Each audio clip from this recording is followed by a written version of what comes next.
잠언 22장도 우리 잠언의 큰 특징이죠. 선한 것과 악한 것 혹은 옳은 것과 그런 것을 대조하는 방식으로 메시지를 주고 있습니다. 특별히 오늘 본문은 단순히 물질적인 부조, 재물이나 명예 이런 것보다 의로운 성품, 관대함, 좋은 내면 이것이 훨씬 더 가치가 있다, 이 얘기를 중점적으로 하고 있습니다. 일시적인 부나 명예 이것보다도 의로운 성품이 훨씬 중요하고 더 높은 가치를 가진다는 겁니다. 사실 이런 생각은 우리의 평소 생각과는 너무 다르기 때문에 우리가 이론적으로는 너무 잘 알고 있습니다. 신앙생활을 하면 어떤 게 더 중요한지, 믿음이 더 중요한지, 성품이 더 중요한지, 우리가 이론적으로도 너무 현실 속에서도 그렇게 가르치기도 하고 잘 알죠. 물질보다 더 중요한 게 있다. 인간의 가치, 의리, 성품 모든 것들을 얘기하지만 사실은 현실적인 우리의 삶과 좀 동떨어져 있죠. 우리의 성품이나 의로움을 우리의 재산이나 자산이라고 생각하지 않습니다. 요즘에 21세기를 지나면서 AI라고 하죠. 컴퓨터 세상, 인공지능 이런 것들이 더 많이 발달되고 사람의 손이 아닌 또 기계의 힘을 빌려서 할 수 있는 일들이 훨씬 더 많아지는 세상이 되다 보니까 요즘에는 이제 속성이 일반화가 됐죠. 모든 게 빨리빨리 진행이 됩니다. 그러다 보니까 사람들도 숙성될 시간이 없는 겁니다. 인격적으로나 모든 면에 삶의 현장에서 부대끼면서 만들어지고 세워지고 성품도 이렇게 다듬어지고 하는 과정인데, 그런 과정이 없이 바로 현장에 투입이 되기도 하고 실적 위주의 삶이 중심이 되다 보니까 마음이 만들어지지 않은 겁니다. 그래서 요즘에는 그런 기술력도 중요하지만 사람을 판단하고 결정할 때 그 가치를 어디에 두느냐, 바로 그 사람이 가지고 있는 성품의 가치를 더 많이 두는 시대가 되었다고 합니다. 물론 항상 중요하지 않았던 적은 없습니다. 근데 그것을 자기가 가지고 있는 자기의 자산이라고 생각하지 않았는데 앞으로는 그것이 자산이 된단 말이죠. 근데 성경은 진리는 이미 그것을 예견하고 있는 것이나 다름이 없습니다. 그걸 우리에게 보여주고 있는 거죠. 그래서 우리 오늘 잠언 기자는 우리에게 부란 무엇이냐, 재물이란 무엇이냐에 대해서 아주 새로운 기준을 우리에게 제시하고 있는 겁니다. 새롭게 정의를 내려주는 거죠. 그래서 오늘 1절을 보면 재물보다 명예, 은이나 금보다 은총을 선택하라. 참 쉽지 않은 말씀이지만 또 간편하게 읽을 수 있는 말씀이지만 우리의 삶의 현장에서는 실천이 매우 어려운 말입니다. 충격적인 선언이 아닐 수가 없죠. 부를 성공과 동일시하는 세상에 살아가는 우리로서는 명예나 은총 이것을 훨씬 더 좋은 것도 보물로 여기라는 말이 사실은 받아들이기 어려운 말일 수밖에 없는 겁니다. 2절을 보면 가난한 자와 부한 자가 함께 살고 그것을 지으신 이가 하나님이시다, 이런 표현이 있는데 무슨 뜻입니까? 하나님은 우리가 가지고 있는 소유나 수입의 양에 따라서 우리의 가치를 부여하지 않는다는 겁니다. 하나님은 당신이 모든 걸 지으셨기 때문에 하나님이 지으신 그 자체, 그 상황에 더 집중하시는 거죠. 그래서 소득 수준이 우리 가치를 결정하지 않는다. 3절은 아주 중요한 걸 말씀합니다. 겸손과 하나님은 경외함으로 재물과 영광과 부를 얻을 것이다. 4절입니다. 겸손과 여호와를 경외함에 보상은 재물과 영광과 생명이 된다. 그래서 우리가 생각할 때 이게 거꾸로가 된 겁니다. 우리가 가지고 있는 소유나 이런 것들로 하나님을 높일 거라고 생각하고 우리는 열심히 세상 살이를 열심히 살아가지만 성경은 반대로 얘기하죠. 겸손과 여호와를 경외함이 오히려 부를 얻는 기회가 된다. 재물과 영광과 생명이 그것의 보상으로 우리에게 주어지는 것이다. 이런 말씀을 하고 있는 겁니다. 생각해 보면 이런 겁니다. 물질로는 믿음을 살 수가 없죠. 근데 믿음을 가진 사람들에게는 물질과 부와 명예가 주어진다는 겁니다. 여러분 이거 믿으십니까? 참 엄청나게 중요한 원리인데 우리 삶과는 뭔가 좀 흐름이 다르기 때문에, 세상의 흐름과는 다르기 때문에 익숙하지 않은 모습입니다. 믿음의 삶이 오히려 이 땅에 우리가 필요로 하는 것들을 채우는 가장 현명한 방법이라고 성경이 말씀하고 있는 겁니다. 그래서 실제로 이 잠언 기자는요, 이런 과정에서 아주 중요한 원리를, 우리 신앙의 원리를 우리에게 설명을 하는데, 겉으로 보이는 어떤 물질이나 부 이런 것보다도 우리 그리스도인들에게 주어진 일생일대의 대사명이 있지 않습니까? 그것은 무엇이냐면 주님을 닮아가는 거죠. 그 닮아가는 것에 대한 문제를 더 선명하게 얘기하기 위해서 아주 중요한 것들을 지적하고 또 삶을 재조명합니다. 여러분 7절을 보면 빚진 자는 체주의 종이 된다.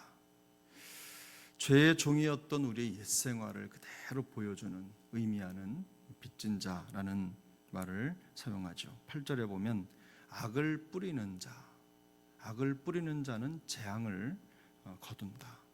무슨 말입니까? 심판받을 수밖에 없는 우리의 부패한 성품을 그대로 드러내 보여주고 있습니다. 9절입니다. 선한 눈을 가진 자.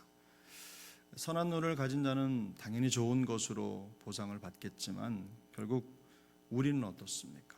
우리의 눈은 선한 눈이 아니라 칭찬이나 좋은 것을 보고 여기저기 다니면서 칭찬하고 격려하고 세워주는 걸 일 삼는 사람이 우리 중에 몇이나 되겠습니까? 그저 남 안 좋은 것 보고 그거 여기저기 흘려다니고 이야기하고 하는 사람들이 훨씬 더 많죠.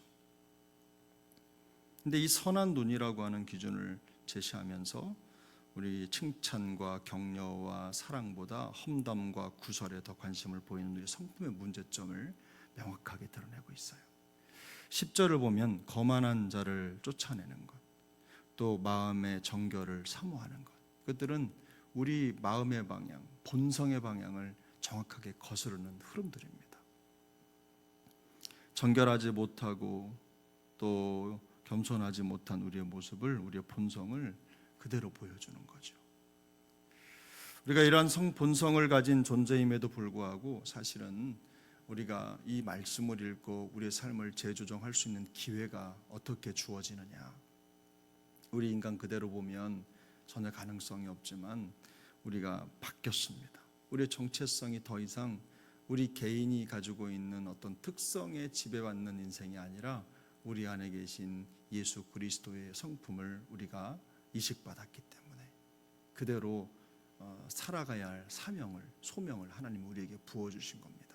그래서 사도 바울은 이런 문제를 이렇게 얘기합니다. 빌립보서 2장 11절에 보면 모든 입으로 예수 그리스도를 주라 시인하여 하나님 아버지께 영광을 돌리게 하셨다. 우리를 부르셨다는 뜻이죠. 그렇게. 그리고 뒤쪽에 13절에서 너희 안에서 행하시는 이는 하나님이시니 자기의 기쁘신 뜻을 위하여 너희에게 소원을 두고 행하게 하신다.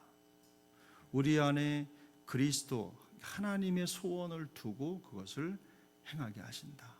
하나님의 우리를 향한 소원이 무엇입니까? 우리가 그리스도를 닮아가는 거죠. 그것에 소원을 두고 행하게 하신다. 영성이라고 하는 건 그겁니다. 오늘의 모습 혹은 더 정직하고 더 의롭고 이런 것도 중요하지만 날마다 우리가 부족하지만 그럼에도 불구하고 우리의 성품을 거슬러 그리스도를 닮아가려고 하는 거룩한 태도가, 거룩이 우리에게 있느냐. 이것이 바로 그 사람의 영성이라는 뜻입니다. 하나님이 우리에게 원하시는 것, 그거 가만히 들여다보면 결국은 그리스도의 성품과 삶을 닮아가는 거죠. 오늘 본문에서 얘기하고 있는 것처럼 재물이나 은이나 금이나 이런 것 선택하고 그런 것 즐겨하기보다도 믿음의 명예를 지키고 은총을 선택할 수 있는 그런 신의 성품을 하나님이 우리에게 넣어주셨다는 겁니다. 우리가 의롭기 때문이 아니라 우리 안에 거하시는 우리 구주 예수 그리스도의 영, 그 성령이 그렇다는 것입니다. 그래서 그 성령을 따라 행할 때 우리가 일상의 이런 부패한 성품을 따라가지 않고 성령을 따라 행하며 그리스도의 뜻, 하나님의 뜻, 하나님의 기쁘신 뜻을 이루어갈 수 있도록 우리를 그렇게 불러주셨다는 겁니다. 이 땅에 살아가는 동안에 우리가 개발해야 될 가장 중요한 개척지인 것입니다. 죄의 종이었던 우리를 하나님의 의의 자녀로 불러주셨고 악을 뿌리며 살아 심판받아야 될 우리를 하나님이 구원의 은혜로, 구원의 복으로 인도해 주셨죠. 그리고 선하고 선한 마음 또 정결한 자로 살면서 이 땅에 그리스도의 성품을 이루도록 우리를 부르신 겁니다. 우리 그리스도인들에게 있어서는 가장 중요한 소명의 자리인 거죠. 복음을 전하는 것, 무슨 밖에 나가서 의를 행하는 것, 이것도 소명이지만 중요하지만 그 이전에 벌써 우리 안에 하나님이 우리 안에 두신 그 기쁘신 소명, 하나님의 소원, 그리스도를 닮아감, 이런 것들이 우리 안에 계속해서 이루어지도록 우리에게 그 소명을 주신 겁니다. 그게 더 깊은 가치를 가지고 있다는 것을 깨닫고 그것을 추구하며 살도록 우리를 부르신 거죠. 그러므로 우리에게 주어진 매일의 삶에서 우리가 진정으로 가치를 두고 살아가야 할 목표가 분명히 정해진 줄 믿습니다.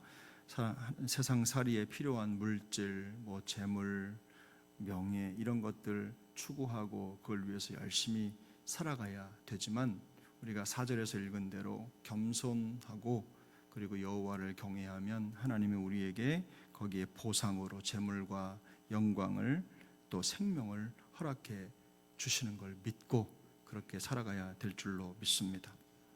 우리가 예수 믿고 일평생 살았는데 그 사람에 대한 최종적 평가가 그는 재물이나 명예를 탐하는 자였다, 이런 평가를 받는다면 얼마나 슬프겠습니까? 평생 살았는데, 예수 믿는다고 살았는데 그런 걸 추구하다가 믿음의 가치를 잃어버리고 그리스도의 성품을 닮아가는 삶에서 점점 더 멀어지는 그런 모습으로 가고 있다면 그것만큼 안타까운 현실은 없을 것입니다. 그래서 우리가 삶을 다 살아냈을 때 겸손과 여호와를 경외함으로 그 보상으로 재물과 영광과 생명을 얻은 자다, 이런 평가를 받으면 저는 가장 행복하고 가장 가치 있는 삶을 살아간 것인 줄 믿습니다. 우리 모두가 다 우리에게 주어진 하루하루의 삶을 통해서 그 목표를, 우리를 부르신 그 목적을 이루어갈 수 있기를 축복합니다. 오늘 우리에게 주어진 한날의 삶의 여정을 통해서도 그 하나님의 뜻을 이루어가는 우리 모두가 될 수 있기를 예수님의 이름으로 축복합니다.